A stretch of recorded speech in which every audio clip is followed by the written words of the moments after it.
Hi guys! Mini-vlog na naman tayo today. Andito nga pala kami dito sa bukid sa may Iton. Yan nga pala ang aking jowa. Nagbubuhat ng isang sakong kalabasa kasi sasakay namin doon sa Royce Royce. Sana all Royce Royce. Royce yan. Sana all may Royce Royce ha. Yan pa nga ako ang nagbibideo. Pinakita ko pa yung aking legs. Dahil nga pa kami dito sa may kubo. At tawid kami dyan sa may sapa na yan. Ingat-ingat. Yan guys, pinakita ko na ang aking mukha. Ayan pala yung mga kasama ko, nagbubuhat din ng mga kalabasa. Dumaan nga pala kami dito sa may kubo.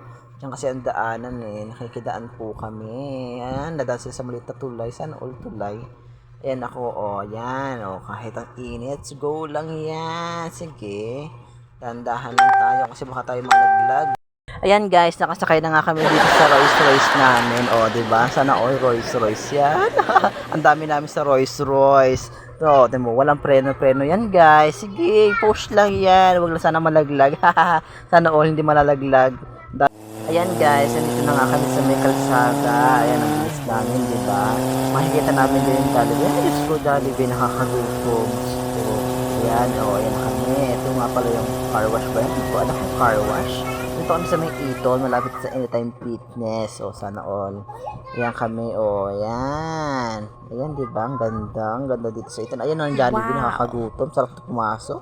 Wala nga lang dalang pera.